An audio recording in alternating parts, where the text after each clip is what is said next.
Hola, muy buenas noches. Soy integrante del equipo 9. Hoy les hablaremos sobre las barreras en la comunicación oral. Bueno, empezaremos con el punto 1. No escuchar.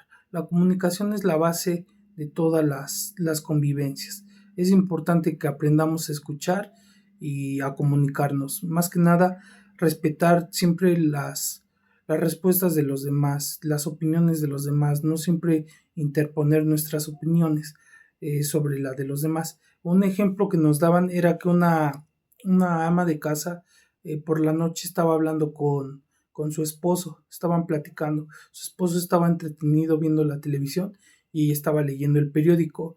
Entonces en ese momento la mamá, bueno, la esposa le comenta, oye, hay que realizar el pago del teléfono, pero el esposo pues nunca puso atención. Al otro día la mamá pues, se confió de que el esposo había realizado el pago, pero pues ahí hubo un problema porque les cortaron el servicio y el esposo nunca puso atención. Entonces es muy importante el escuchar a los demás y siempre respetar, más que nada respetar también sus puntos de vista y opiniones. El segundo, el segundo paso o el segundo tema es el poder, la ideología y el estatus. A veces es importante que el poder no nos corrompa, ni el estatus, porque de hecho va de la mano el poder con el estatus, porque podemos llegar a donde quieramos, pero siempre y cuando no perder la humildad. Y también nos hablaba de la ideología. En ese detalle comentaba que Gandhi había llegado a Sudamérica, entonces él a Sudamérica y él quería ingresar a una iglesia y le habían dicho que no podía ingresar por el aspecto.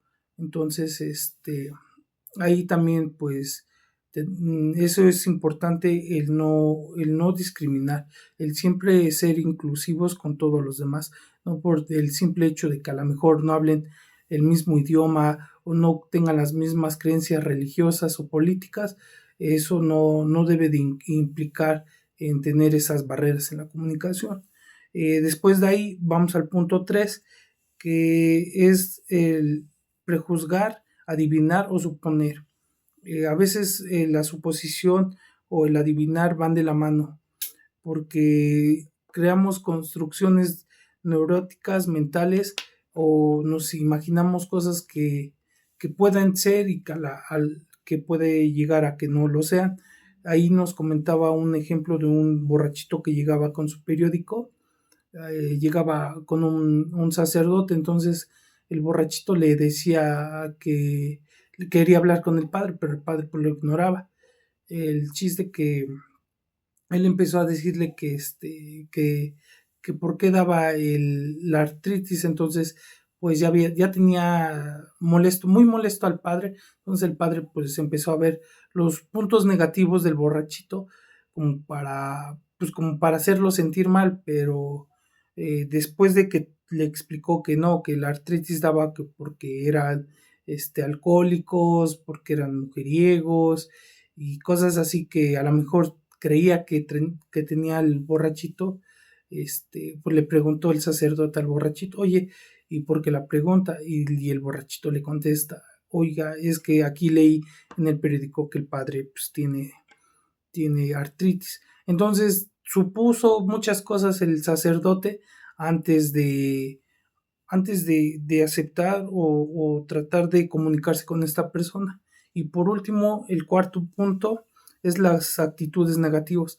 Esas también nos limitan en la comunicación. Entre más negativos seamos, más alejamos a las personas que nos rodean. Y la comunicación pues es importante porque siempre tenemos que tratar de ser positivos y de respetar, más que nada de respetar los puntos de vista y opiniones de los demás. El simple hecho de que no congeniemos en temas o en religiones o en creencias, ya sean políticas o religiosas, siempre se tienen que respetar. Y con esto les toco los 4 puntos. Bueno, los dejo, mi compañero Erasmo les va a explicar los puntos que siguen. Buenas tardes compañeros, mi nombre es Erasto Valdés Vidal, integrante del equipo 9 del grupo 116. Como vi mi compañero Manuel comenta, a mí me tocaron los puntos 5 y 6 y 7 de barreras de la comunicación, que son la superficialidad, la rutina de vivir, el engaño, la mentira. La superficialidad, como lo dice Gasperini en su libro, se evidencia por conversaciones frívolas. ¿A qué se refiere con esto? Son conversaciones que van solamente con temas muy sin una profundidad, sin tener un tema de conversación. Vamos, es como cuando platicamos con la esposa, como lo dicen en uno de sus ejemplos. La esposa puede estar platicándome que se sentía mal y el marido no le pone atención y empieza a platicarle de otros temas, como pueden ser el fútbol, ¿no? Como lo dice en su libro. Vámonos a otros temas más reales. Bueno, yo no digo que no sea real eso, pero hace poco o hace mucho, recuerdo en redes sociales, un candidato en Nuevo León platicaba con su esposa, iban en su camioneta, iban a una reunión en un municipio aledaño a Nuevo León, no recuerdo el nombre del municipio. Iba platicando el candidato a gobernador, iba platicando con la esposa, le estaba diciendo que tenía unos temas que tocar en X municipio. ¿Y la esposa qué hace? Le empieza a platicar la esposa al candidato a gobernador: mira mis zapatos. Entonces, a ella no le pone atención a él y está platicándole algo de ella cuando él está platicando lo que tiene que hacer. Entonces, ¿a qué vamos con esto? O sea, son vicios, si podríamos decirlo así. El no poner atención va en un punto anterior, el no poner atención en nuestras pláticas. Son barreras que debemos de romper. ¿Y cómo vamos a quitar, a tratar de romper esa barrera de la superficialidad? Teniendo conversaciones más profundas, conversaciones que nos interesen a ambos, o que interese a un grupo en común. Si yo platico con mi hijo, si yo platico con mi esposa, debemos de tener un tema en común y poner atención en lo que estamos hablando, no simplemente en el tema: me compré un teléfono, y el otro me va a comentar: está bien la escuela. Obviamente no hay congruencia en esas pláticas, ¿no? Bueno, nos vamos a la rutina de vivir. ¿Qué es la rutina de vivir? Y este es un tema, creo que a todos en general nos incumbe, o nos pasa a todos. ¿Qué pasa con esto? Mecanizamos todo de tal manera que vamos, un día de nuestras vidas, en la mañana, ¿qué pasa? Nos levantamos a los hijos para que se vayan a la escuela, los preparamos, los llevamos, regresamos, desayunamos, nos vamos a trabajar, regresamos a comer. En la tarde ya regresamos de trabajar. ¿Y qué hacemos?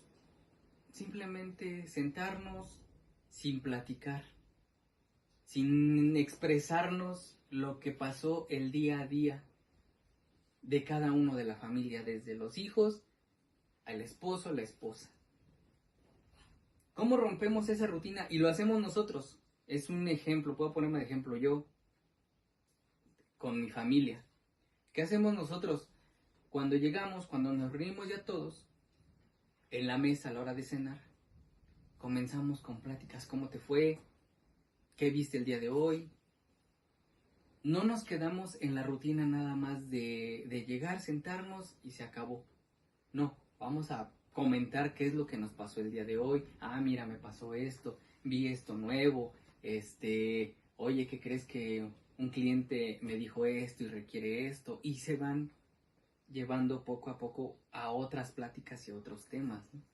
O que mi hijo: oye, papá, ¿qué crees? Que hubo un evento en la escuela y sucedió esto, ¿no? no es lo mismo todos los días. Entonces lo vamos rompiendo poco a poco. Ahora, el engaño, la mentira. Bueno, aquí en el libro de Gasperín nos pone algunos ejemplos de la mentira. Bueno, aquí la mentira que nos pone es como una mentira piadosa, por así decirlo, ¿no? Nos pone un ejemplo en que recuerdo mucho esta parte de ese libro que decía que un soldado va a la guerra y lo llaman del frente para que vaya a ver a su papá que está enfermo. Resulta que cuando llega el enfermo, el anciano no es el papá, es otra persona, no es el papá del militar que le llamaron. ¿Y qué hace el militar? Bueno, le miente al anciano porque no es su hijo, o sea, no es el hijo que él esperaba, o sea, no es la persona que esperaba, pero él le dice, aquí estoy papá, soy yo, y se queda hasta el último momento de la vida de esta persona, ¿no? Pero, ¿a qué voy con esa? ¿Qué mentira es esta, no? O sea, la mentira, o el engaño, ¿a quién engaño? Podemos considerar una mentira o una verdad a medias, o una mentira a medias. Yo sé que no está bien en ese ejemplo, bueno, a mi punto de vista no es lo correcto, ¿no? Pero tal vez para esa otra persona sí fue correcto, o para este militar fue lo correcto, no decirle que no era su hijo, ¿no? Pero ¿cómo podemos romper esa mentira en nuestras vidas o en nuestra familia, ¿no? Hay un ejemplo también con mi hijo. En alguna ocasión, estando más chico, se le enferma a su pez. Lo teníamos en una pecera. Y se va a la escuela. ¿Y qué hace su mamá? Pues va y le compra otro pez, diciéndole que va a la veterinaria a que lo revisen, ¿no? Cuando no fue así, o sea, realmente el pez ya había muerto. ¿Y qué hizo? Colocó otro pez. Que era lo más sencillo era decirle, oye hijo, tu pez murió, se te va a comprar otro, ¿no? Entonces hablar con la verdad, el decir las cosas como son y no esconderlas, no mentirles, no engañarlos, porque vamos creando el hábito de mentir. Y bueno, compañeros, esos fueron los puntos que a mí me tocaron y los dejo con mi compañero José. Buenas noches, profesora y compañeros. A mí me tocó presentar el punto 8, 9, 10 y 11, el cual habla del lenguaje. En el lenguaje tenemos varios términos de que a veces no ponemos atención en lo que estamos hablando o diciendo. Muchas veces involucramos palabras en las cuales pues no sabemos ni los significados de lo que estamos diciendo. Por lo cual entonces tendremos que esforzarnos un poquito más en poner atención y poder estudiar para llegar a estas conclusiones de cuáles son realmente las palabras y el lenguaje que tenemos que decir. ¿Sí? Por otro lado, el miedo, todo esto yo pienso que viene conjugado, ¿no? ¿Por qué? Porque al decir algunas palabras sentimos miedo de lo que van a decir las demás personas. Entonces, por lo tanto, estamos diciendo que es un problema en el cual todos tenemos, ¿no? Desde empezar a decir las palabras y todo. Y sentimos a veces lo que es el rechazo o la crítica reconstructiva, ¿no? Que a veces nosotros mismos no queremos expresarnos en el decir que está mal y todas las veces, a veces decimos es que las personas, es que no está bien y todo esto conlleva a algo que realmente a veces nosotros como personas pues tenemos que estar en este sentido, ¿no? Entonces también por lo mismo tenemos que el lenguaje también ahí influye un poquito en estos términos por lo general. Y el último, que es el de las lenguas y la cultura, pues ahí tenemos que también en un determinado, o aquí en nuestro país existen diferentes tipos de lenguajes y las lenguas y la cultura de cada, podemos decirlo así, pueblo, estado, se conlleva en todo esto está conjugado a decir desde el lenguaje hasta lo que es la, las lenguas y la cultura.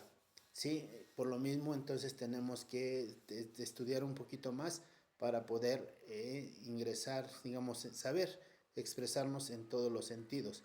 Sí, ya sea en lo familiar, con los amigos, con todas las personas, ¿no? A veces nos cuesta un poquito decir que realmente estamos haciendo bien las cosas, por lo que a veces allá al investigar, al decir, pues sí, ¿no? Nos damos cuenta que no es todo eso, ¿sí? Entonces estamos en un aprendiz de todo lo que conlleva hacer en lo que son las barreras de la comunicación oral, ¿sí? Por lo tanto, pues esta es mi aportación y dejo a mi compañero Emanuel. Compañeros y profesora Virginia, mi nombre es Ángel Magdiel, integrante del equipo 9.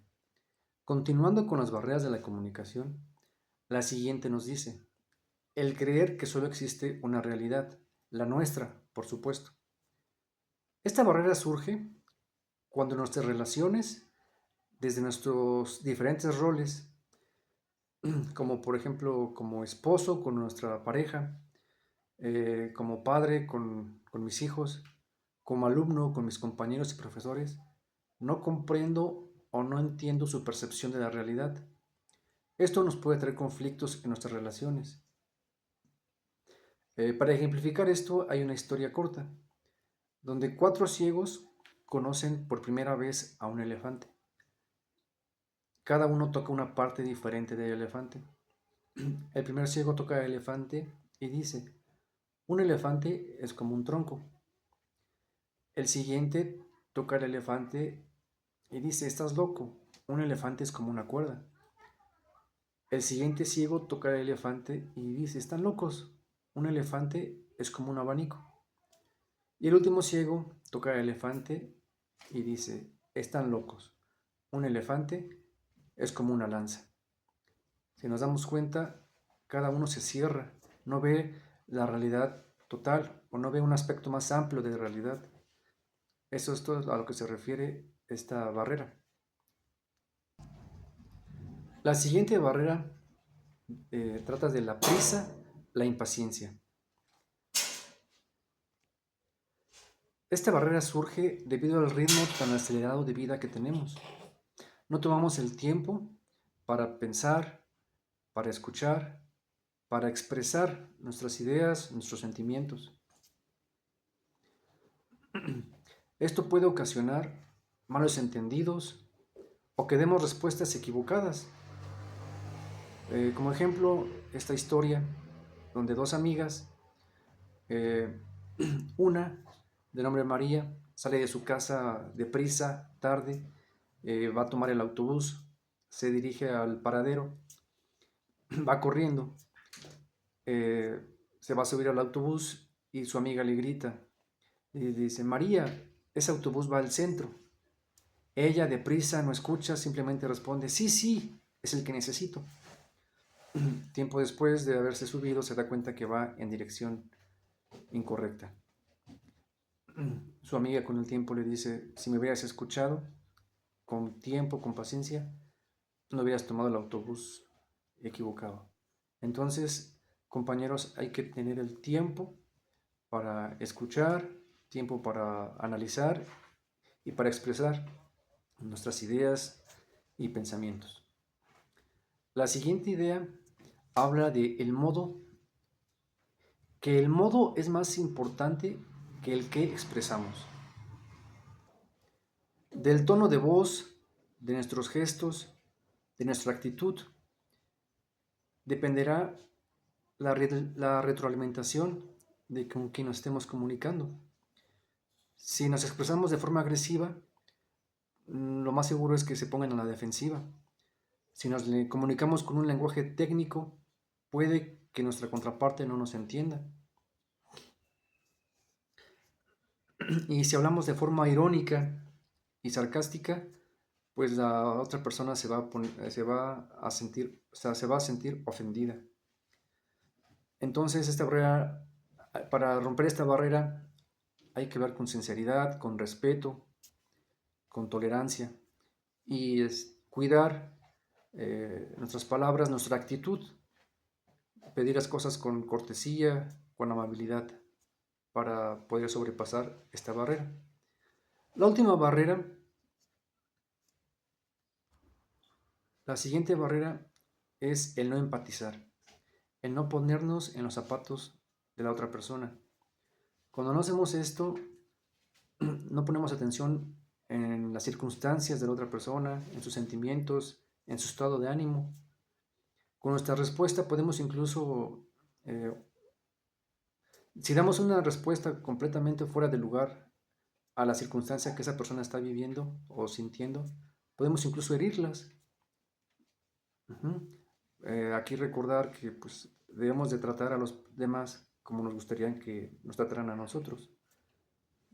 Para romper esta barrera de no empatizar, debemos de tener un deseo genuino, un verdadero interés en las otras personas, en tratar de comprender lo mejor posible su circunstancia actual, el por qué está sintiendo eso, el ser, pues sí, empáticos. Y bueno, pues con esto terminamos las barreras de comunicación que encontramos. Agradecemos su tiempo y muchas gracias.